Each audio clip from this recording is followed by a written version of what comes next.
Ça y est, on y est. On va parler de Star Wars 7. Alors, on va parler de Star Wars 7. Et j'avais prévu de parler de Star Wars épisode 4. Si vous avez regardé la dernière vidéo sur l'épisode 3, j'avais annoncé que j'allais parler de Star Wars 4, 5, 6, et puis 7, 8, 9. Et je me suis dit en préparant la vidéo, à quoi bon parler de l'épisode 4, puisque l'épisode 7 et l'épisode 4, ce sont les mêmes. Ce sont exactement les mêmes. Deux petits jumeaux. Un réussi, un complètement foiré. Mais ce sont les mêmes films. Donc pourquoi est-ce que je ferais deux vidéos pour parler du même film? Et dans ce cas-là, j'avais deux choix. Soit je ne parle que de l'épisode 4, parce que Star Wars 7 n'a jamais existé, comme un certain Indiana Jones 4 n'a jamais existé, hein, il n'existe pas. Ou est-ce que je parle de l'épisode 7, parce que sur l'épisode 4, qu'est-ce qu'il y a à dire? Et s'il y a des choses à dire, je les dirai pendant l'épisode 7. Donc j'ai décidé de ne pas parler de la trilogie originale, en tout cas pas aujourd'hui, peut-être qu'on le fera un jour. Donc j'ai décidé de parler de l'épisode 7 aujourd'hui, de l'épisode 8 la semaine prochaine, et puis de l'épisode 9 dans la foulée. Voilà. Ceci étant dit, bonjour à tous, soyez les bienvenus sur Nienko TV. On est sur les sagas du cinéma, la partie de ma chaîne sur laquelle je parle de toutes ces séries de films, du moment qu'il y en a eu au minimum 3. Et donc aujourd'hui, nous attaquons la trilogie Disney. On y va! On est à la maison.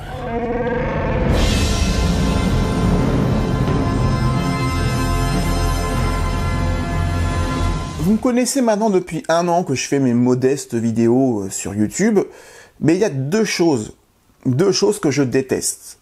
Et je les déteste pourquoi? Parce que je déteste l'incompétence et le troll surtout, parce que c'est plus du troll que de l'incompétence au cinéma, ou dans les séries télé, ou dans tout ce qui est, on va dire, divertissement.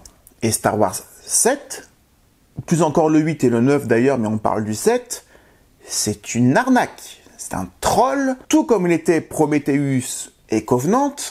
C'est-à-dire que quand tu fais un film que tu n'as pas envie de faire, ou quand tu achètes une licence, parce que tu veux acheter la licence pour faire du fric, mais tu n'as rien à raconter de plus, en tout cas tu n'as aucune idée de ce que tu veux raconter au moment où tu rachètes les droits Star Wars, ça donne forcément du troll.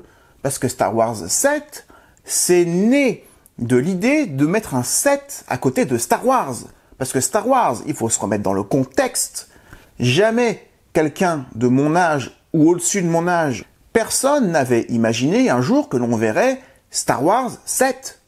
Star Wars 6, c'était le chapitre final, et Star Wars 3, c'était le dernier Star Wars qu'on aurait dû voir au cinéma. Ce qui fait d'ailleurs que chaque film qu'on voyait à l'époque, j'en ai parlé dans mes vidéos précédentes sur Star Wars, c'était un privilège. Et vous voyez derrière moi, il y a toute ma collection de DVD, de Blu-ray, et de films, de figurines, tout ce qui est lié au cinéma, même les livres sont derrière moi. Là, c'est les jeux vidéo, dont on parlera un jour, ça sera une nouveauté de ma chaîne à venir dans quelques semaines. Mais pour vous dire que je suis assez collectionneur, même Prometheus et Covenant, je les ai achetés. Je les ai achetés pourquoi? Parce que j'aime Alien, et que vu que ce sont des suites d'Alien, je n'imaginais pas ne pas les avoir dans leur totalité. Même si une saga décline forcément à un moment, et c'est ce que je dévoile dans toutes les vidéos que je fais sur les sagas, sur les Halloween, sur tout ce que tu veux, je les ai quand même tous. Les Police Academy, même si j'aime pas le 5, le 6, le 7, je les ai là, parce que je me vois pas en avoir 4 sur 7. Quand j'en ai un, je les veux tous, ne serait-ce que pour faire joli. Ce qui est très con, hein. Mais c'est le côté collectionneur. Et ben pour Star Wars, même si quand j'ai vu le 7, j'étais vraiment étonné, je l'ai acheté, parce que je voulais voir, revoir, je voulais vraiment comprendre et être sûr de ce que j'avais vu, ou de ce que j'avais pas vu d'ailleurs. Quand Star Wars 8 est acheté et que la claque que ça a été au niveau du troll, mais on en parlera la prochaine fois, je l'ai acheté, il est là, il est derrière. Par contre, quand j'ai été voir l'épisode 9, et que je me suis dit, bon, c'était déjà confirmé, mais là, je l'achète pas. C'est le premier film que je n'ai pas aimé, qui fait suite à des films que j'ai aimés, que je n'ai pas voulu acheter. Parce que je me suis dit, au bout d'un moment, je veux bien qu'on nous... Mais pas à ce point-là. Je vais pas refoutre 20 balles sur un film pareil. Et c'est la première fois en 30 ans, non pas de cinéphilisme, je ne suis pas complètement cinéphile non plus, j'adore ça, mais c'est pas, ça sera jamais été mon métier, si vous voulez. Pourquoi je dis ça déjà? Je sais plus. Où sont mes notes? Qu'est-ce que je disais, bordel? Donc, les arnaques et l'entubage, ça suffisait. Alors, je dis que c'est une arnaque, je dis que c'est de l'entubage. Il y en a qui aiment Star Wars 7. Alors, ils n'ont pas été jusqu'à dire qu'ils ont aimé 7, 8, 9, mais il y en a énormément qui ont défendu Star Wars 7, et on va en parler parce qu'on va rentrer dedans quand même, parce que justement, c'était enfin du vrai Star Wars. Et par conséquent, ça mérite une petite aparté, une petite introduction qui semble nécessaire. Comme je vous l'ai dit, le chiffre 7 suffisait à Disney. Du coup, une fois que tu achètes les droits et que tu es devant une page blanche, tu te dis... Non mais oh! Bon bah, qu'est-ce que je vais bien pouvoir raconter? Et là, tu essaies un peu de voir ce que les fans, ils aimeraient voir. Et je pense que Disney s'est trompé dès le départ sur ce que les fans voulaient voir. Parce que d'après Disney, et c'est vrai que d'après certains, c'est ce que j'entendais, la prélogie, c'était pas des bons Star Wars.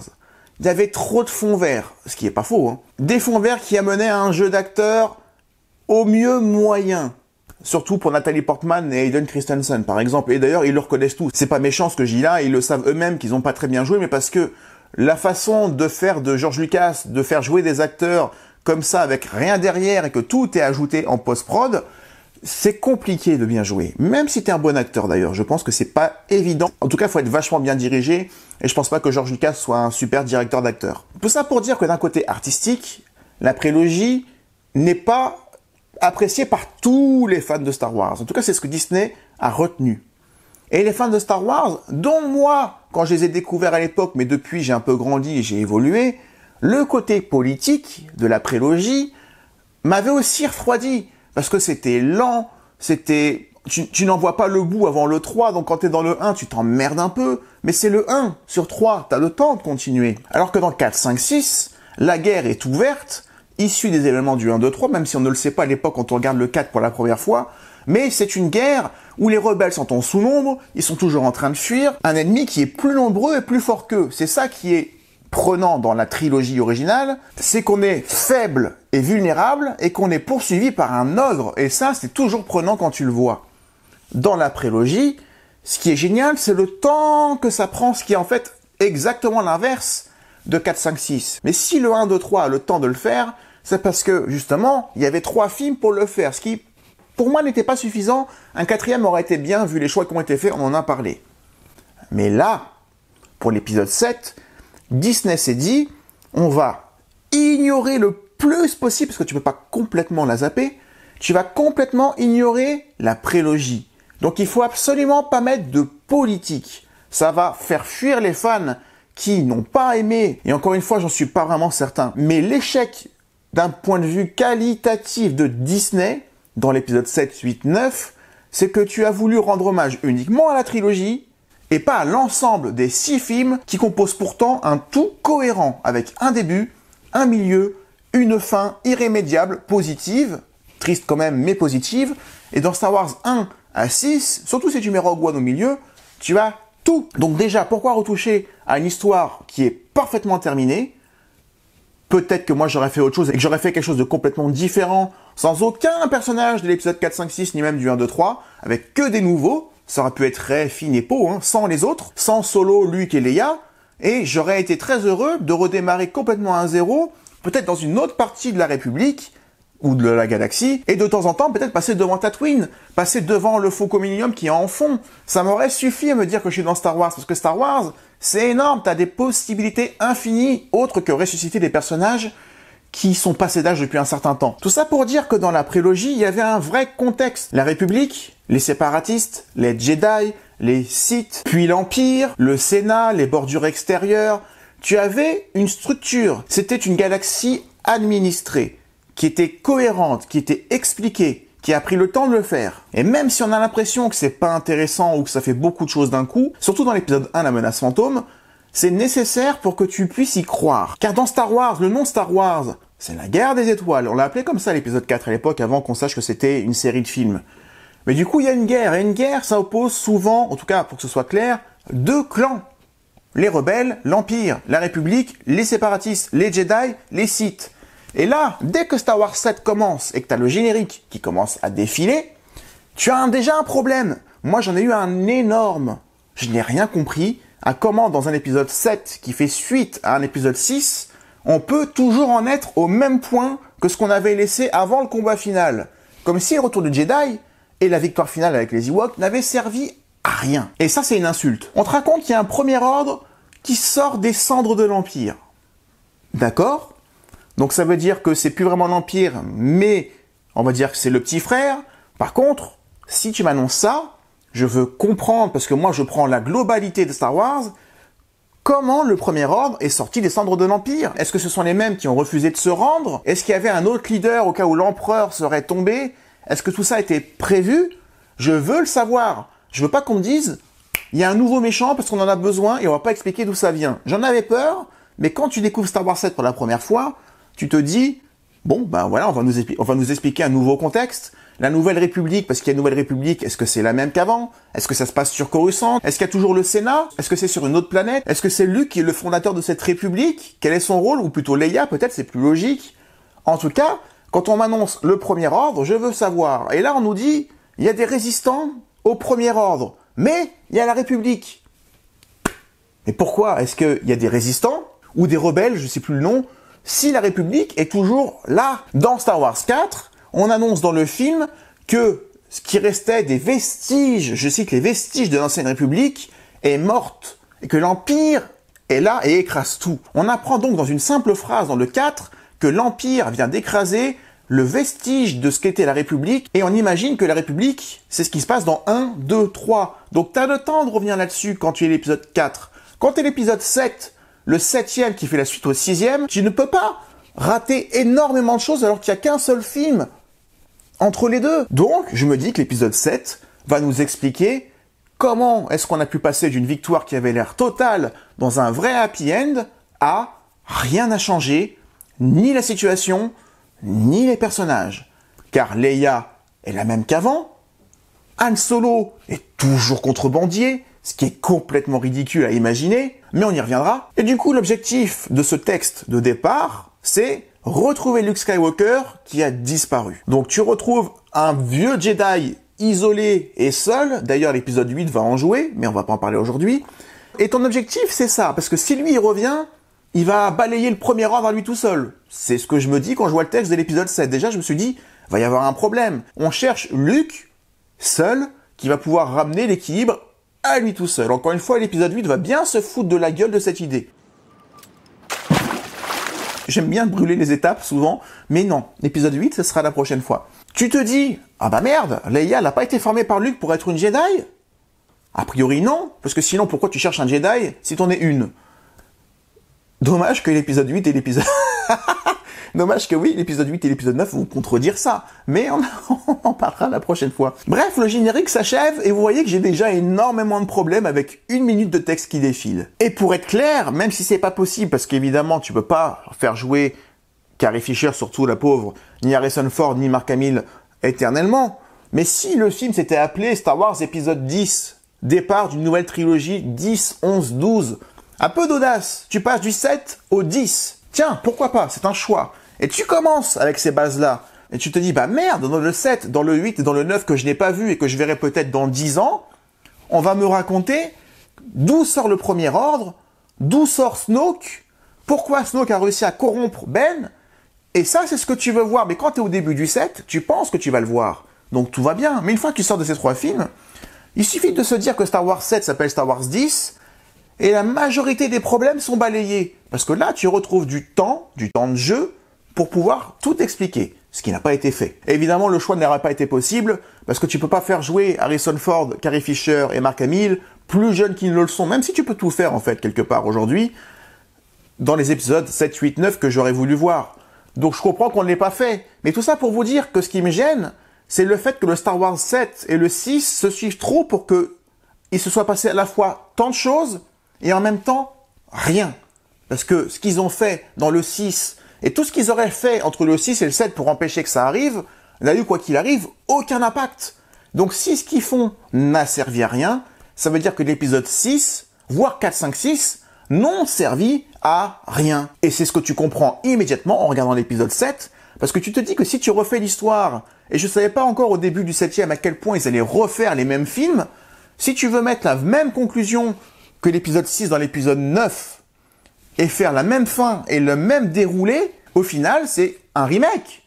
C'est pas une suite. Parce que fondamentalement, le problème de cette trilogie, post-logie, c'est que ce n'est pas une suite.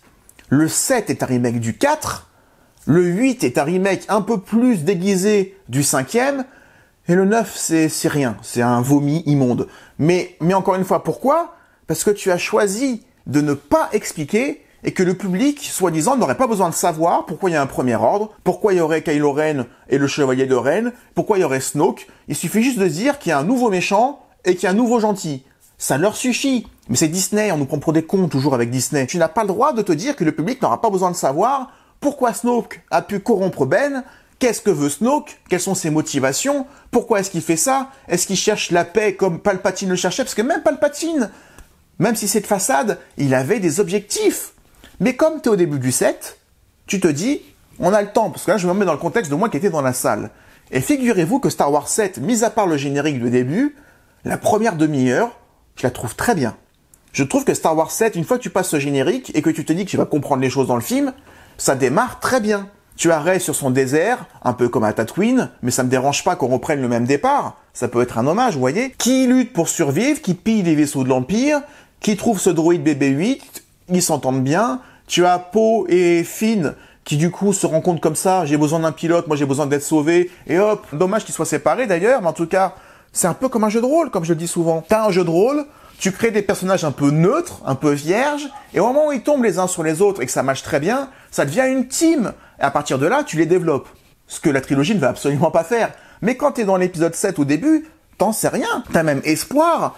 L'histoire de Finn et de BB-8, où BB-8 sait que quelque part, il a piqué le manteau de son maître, et qui dit chut, chut. Enfin, c'est rigolo, c'est drôle. Et honnêtement, j'étais dedans. Tant que j'ai pas vu les vieux, j'étais vraiment à fond dedans. Vraiment. Mais à partir du moment où tu tombes sur les vieux, que tu comprends que Han Solo et Leia sont séparés ou en froid, qu'il est toujours contrebandier, qu'il est toujours leader de la résistance, alors que t'as une république, et tu te dis qu'ils n'ont pas évolué, tu te dis, ok, on veut vraiment nous refaire l'épisode 4 avec les mêmes, quoi. Ils ont eu un fils, c'est tout. Et d'ailleurs, quand le film est sorti, et que j'ai vu l'affiche, je voyais Mark Hamill sur l'affiche, mais je ne le voyais pas sur l'affiche. Je me suis dit, ça se trouve, c'est lui le mec en noir avec le masque, là.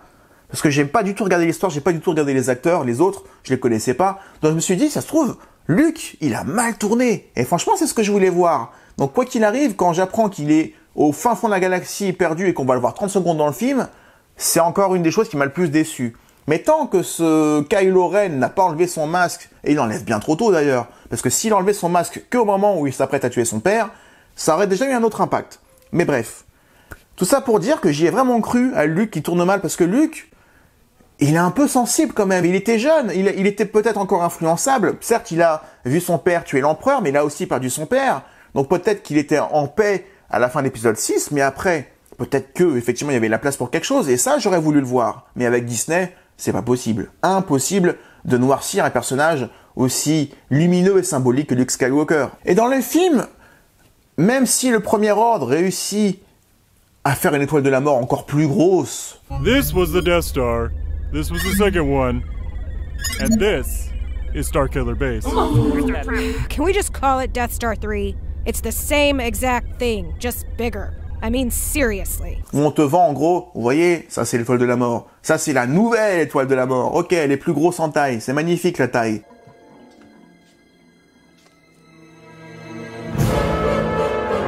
Mais, et c'est à partir de là où j'ai complètement décroché, quand le Premier Ordre décime plusieurs planètes et plusieurs flottes en même temps avec un rayon qui en devient plusieurs d'ailleurs, bon, pourquoi pas, vu qu'on n'a pas introduit quelle est cette république, où est-ce qu'elle est posée, placée, comment elle est constituée, bah, toutes ces planètes qui sont balayées, tu ne sais pas ce que c'est, qui c'est. Donc, ça n'a aucun impact émotionnel. Tu vois des planètes disparaître et tu t'en fous complètement. Mais tu t'en fous vraiment complètement parce qu'on n'a pas pris une minute pour dire ça c'est Coruscant. D'ailleurs, je crois que c'est même pas Coruscant, mais on ne dit même pas ce que c'est. Si tu montres que c'est Coruscant, la planète de l'épisode 1, 2, 3, qui est complètement balayée, vu que tu l'as connue, ça peut te faire quelque chose. Et dans l'épisode 4, puisque c'est pour faire écho à l'épisode 4, quand ils détruisent la planète Endorand de Leia, on explique en 2 secondes par Leia que c'est une planète complètement pacifique, qui a pas d'armes, que c'est la sienne, et qu'elle veut pas qu'elle soit détruite. Et donc du coup, tu as de l'empathie pour cette pauvre Leia. Et c'est pas long à expliquer pourquoi tu détruis cette planète-là et quel impact ça a sur le personnage que tu prends du coup en sympathie. Là, tu n'expliques rien.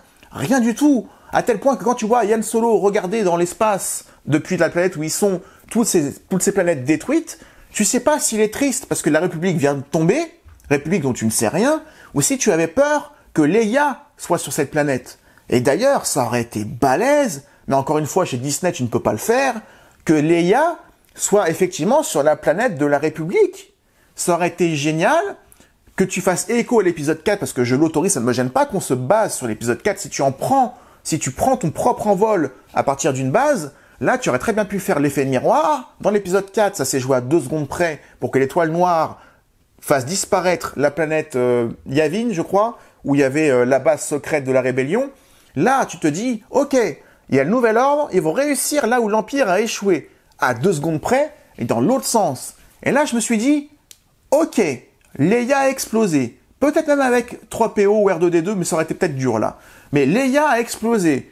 Han Solo est désespéré. Et là, tu te dis, ok, cette fois-ci, ça va pas être pareil. La grosse étoile noire, elle a réussi son objectif, ce qu'elle n'a jamais réussi à faire dans la trilogie. Et là, tu te dis, ouh, bravo. Mais non. Surtout que tu arrives à la détruire de la même façon que tu as détruit les autres. Tout ça pour faire écho à l'épisode 4. Encore une fois, faire écho et recopier, c'est pas pareil. Et du coup, ce Starkiller, je sais plus comment ça s'appelle, qui se fait démolir aussi facilement que les autres, peut-être même encore plus facilement, alors qu'elle devait être plus menaçante, et ben ça fait plouf, ça fait que dalle. Et même ce nouvel empereur, Snoke, que tu découvres juste dans un hologramme, bah, il a rien de spécifique. C'est un sous-empereur avec la même genre de gueule défigurée. Alors l'empereur, tu vas savoir pourquoi il est défiguré. Lui, bon, tu te dis peut-être que tu le sauras, mais c'est quand même dingue de se dire que ce mec a tourné Ben vers le côté obscur. On saura comment plus... Non, on saura même pas comment d'ailleurs. En tout cas, c'est quelque chose que tu veux voir.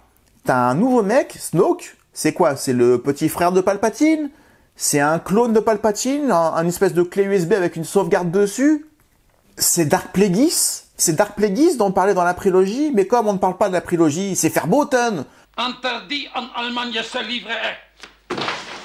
C'est banni la prélogie, donc tu peux pas dire que c'est soit Dark Plagueis ou comme certaines rumeurs le disaient, Mace Windu qui revient un peu vénère et qui aurait mal tourné. Mais en tout cas, tu t'attends à ce que Snoke soit quelqu'un qui soit en lien avec ce qu'on a vu avant. Parce que si tu mets un nouveau mec et t'expliques pas ses motivations, ni qui il est, ni comment il fait, bah quel est l'intérêt, mis à part te dire qu'il faut un méchant? Oh, pour tuer les gentils. Magnifique, très profond. C'est con ce que tu dis. On s'en fout, c'est pour la télévision française. Bah, figurez-vous que c'est ça en plus, parce que je vais encore manger la feuille de match, mais l'épisode 8 va répondre à rien. Mais on aura le temps d'en reparler. Du coup, comme on ne sait pas grand-chose de Snoke dans l'épisode 7, on essaie de se rabattre sur ce Kylo Ren là. Ce Kylo Ren à fleur de peau, sensible, qui s'énerve facilement, dont on apprend qu'il est finalement pas entraîné jusqu'au bout. Pourquoi le balancer comme ça s'il n'a pas fini sa formation? Peut-être qu'on le saura plus tard. Qui du coup, et là, même si la scène est attendue, elle est pas trop mal faite, on s'attend tous à ce que Solo, puisque Harrison Ford déteste ce personnage et n'aime pas Star Wars, donc on s'attend à ce qu'il meure enfin, même si encore une fois, c'est tellement téléphoné, ce plan vu d'au-dessus, avec cette absence de son, de bruit, tu te dis forcément que si tu es sur le point de départ d'une nouvelle trilogie, et que tu dois passer le relais, et que tu as besoin d'un vrai méchant, parce que l'objectif de Kylo Ren c'est de tuer son père pour passer définitivement du côté obscur, et ben forcément il va y passer. Et ça peut être nécessaire pour que ça décolle vraiment enfin. Peut-être que le fait de tuer son père, bah tu t'attends à ce que ce petit con, même si encore une fois, il a sûrement ses raisons, qu'on va découvrir plus tard, et ben il va devenir un pur méchant parce que lui, il aura osé tuer son père, et peut-être même sa mère, si elle avait explosé dans la planète, il aurait perdu ses 2 parents, ou si dans l'épisode 8, il avait vraiment appuyé sur le bouton comme il ne le fera pas, cette couille molle là, il aurait pu tuer ses 2 parents dans les 2 films. Ce qui aurait pu l'amener à être le vrai méchant de l'épisode 9. En tout cas, on pouvait se dire ça. Mais non. Non. Parce que juste après avoir tué son père, même s'il se fait tirer dessus par Chewbacca, donc il peut être affaibli. Mais quand même, de là à perdre face à une novice, et peut-être même se faire toucher, je crois, par Finn, qui lui aussi arrive à le toucher, alors que Finn n'a pas du tout la force en lui. En tout cas, il ne l'utilise pas. Ou peut-être même qu'on pouvait se dire qu'il allait s'en servir aussi, va savoir. Et ce con de Kylo Ren perd contre Rey.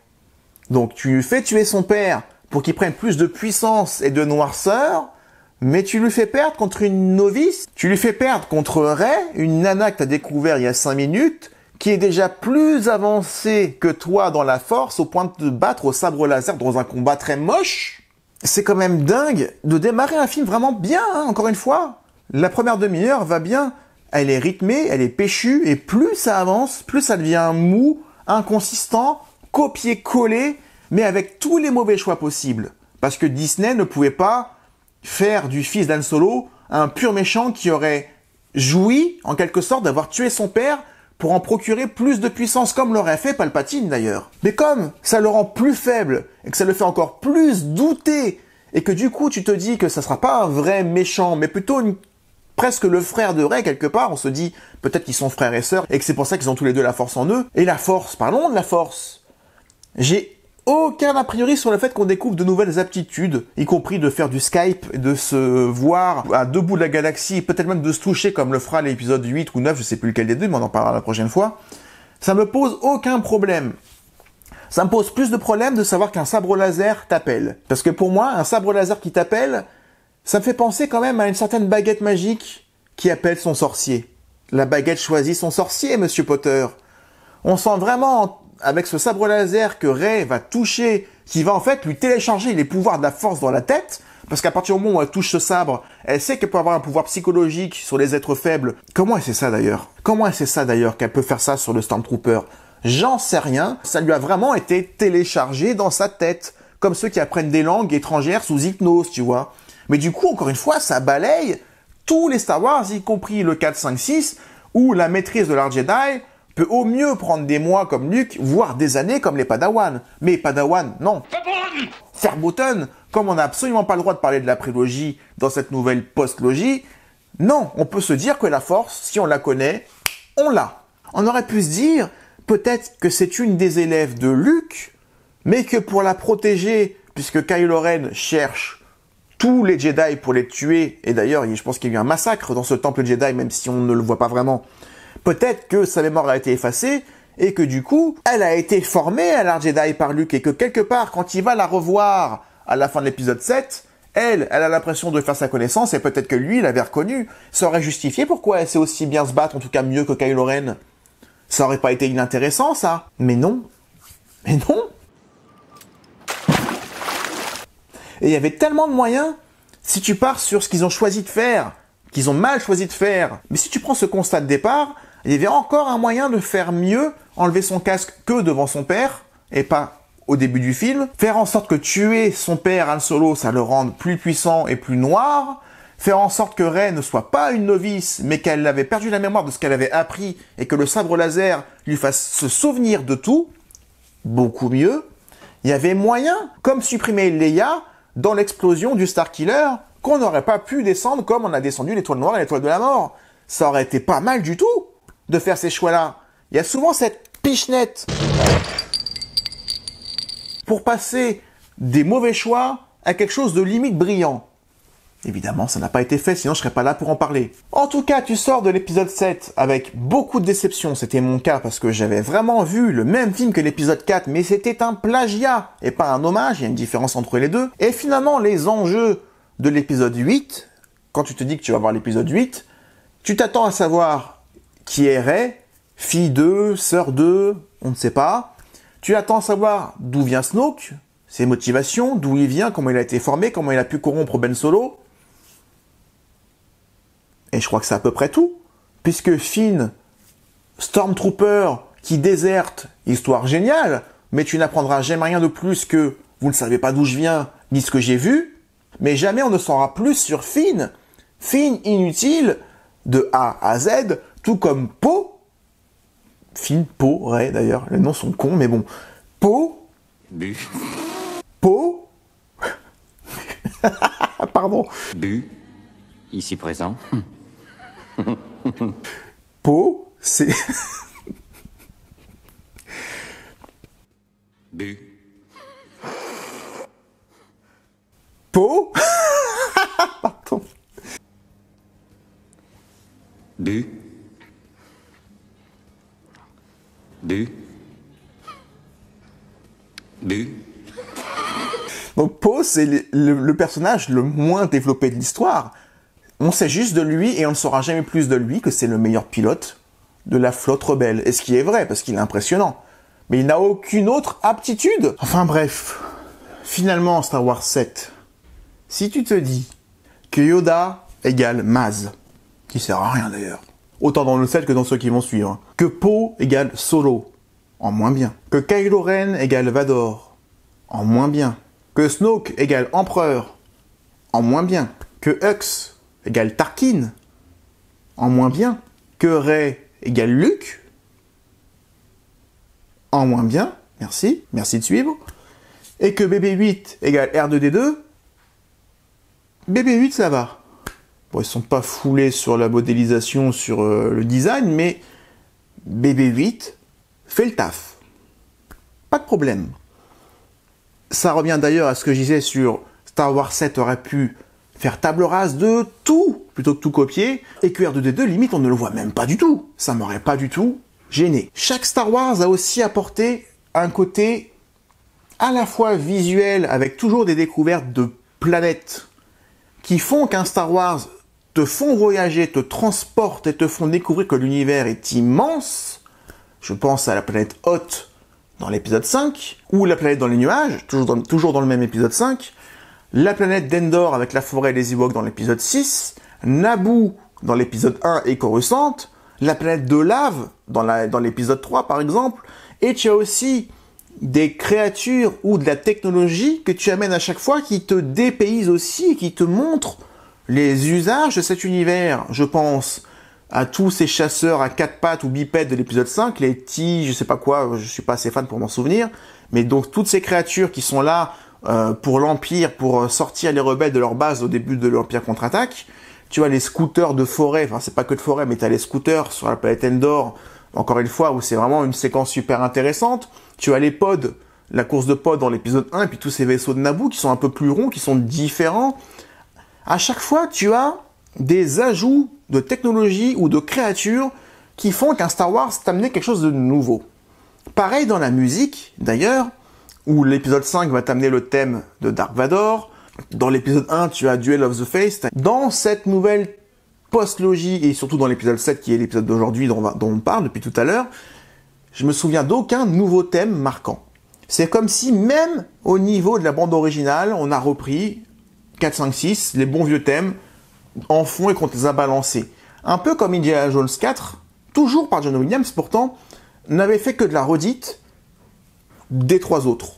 Sans rien de plus, et limite en moins, parce que tu reprends que les thèmes les moins marquants. Donc même d'un point de vue artistique, donc tu n'as même pas ce côté renouvellement de l'univers que tu avais même dans la prélogie, soi-disant t'en détester. Donc les personnages sont les mêmes, soit parce que ce sont les mêmes exactement, soit parce qu'ils reprennent les mêmes fonctions. L'univers n'avance plus, la musique n'avance plus. Tu n'as aucune attente particulière, mis à part, ouais, bon bah Rey, ça va être la fille de qui? Et encore, on va oser te dire, dans le 8, que c'est la fille de personne. Ce troll, on n'y est pas encore, j'adore brûler les étapes, mais on n'y est pas encore. Bref, on va attendre que Rey soit la sœur ou la fille de quelqu'un, et que Snoke soit le petit frère caché de Palpatine. C'est tout ce qu'on peut attendre. On l'aura pas, mais c'est tout ce qu'on peut attendre. Donc pour moi, l'épisode 7 va complètement pénaliser ce qui va suivre. Surtout qu'entre le 7 et le 8, on va changer de réalisateur. Et moi, si j'étais Rian Johnson, je crois que c'est le nom du réalisateur du 8, qui va reprendre un tel champ de ruines où rien n'a été posé, rien n'a été écrit, aucun personnage n'a été développé et amené, eh ben t'es bien dans la merde. Et donc, soit tu essaies de faire un rattrapage express en 2 heures, ce que le 9 essaiera de faire, soit tu décides d'ignorer les 2 ou 3 indices qu'on t'a amenés pour rien en faire non plus, parce que j'en veux pas de ta merde. En gros, c'est ce qui va se passer. Mais c'est le sujet de la prochaine fois, donc je vous donne rendez-vous la semaine prochaine pour qu'on parle de Star Wars épisode 8, Les Derniers Jedi.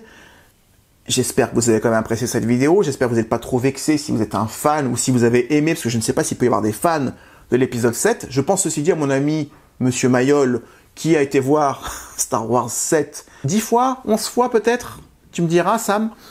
Mais je sais pas si c'était pour être sûr que tu t'étais fait arnaquer ou si t'étais vraiment à fond dedans, qui est peut-être le fan numéro 1 de Star Wars que je connaisse. Le plus grand fan de Star Wars. Chez lui, c'est Star Wars. Bah, même toi, Sam, l'épisode 8 t'as un peu déstabilisé, et je pense pas que le 9 t'ait fait confirmer que le 7 était peut-être raté, mais que potentiellement, peut-être que sur l'ensemble, parce que c'est ce que tu m'as dit un jour, attendons de voir le 7, 8, 9 pour se faire un avis, comme on s'est fait un avis sur le 1 trop tôt, et qu'il fallait faire le 1, 2, 3. Ce qu'on aurait pu imaginer, mais ça ne s'est pas passé. Tout ça pour vous dire que même le fan le plus assidu de Star Wars que je connaisse a décroché, je pense, sur cette trilogie.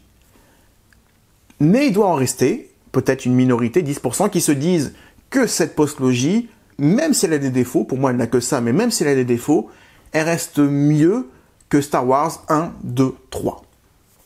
Bah écoutez, chacun est libre, comme dit Leia, à l'heure du choix, chacun est libre, mais quand même, j'ai du mal à comprendre qu'on ne puisse pas autant aimer la prélogie que la trilogie, c'est mon cas d'ailleurs, je le comprends, qu'on puisse préférer la trilogie Disney à la prélogie, en dépit du côté politique, fond vert, etc., alors que ça fait exactement la même chose que 4, 5, 6, sans se fouler. Si ça fait plaisir à ces personnes qui ont apprécié de revoir la même chose et de repayer pour ça, franchement, voilà. Ce sera tout pour aujourd'hui. En tout cas, merci d'avoir suivi la vidéo. Merci de la partager si elle vous a plu. N'hésitez pas à vous abonner à ma chaîne. C'est le plus important pour manifester votre soutien à mon travail. On se retrouve la semaine prochaine pour parler de l'épisode 8. D'ici là, prenez soin de vous et que la force soit avec vous, s'il en reste. Ciao.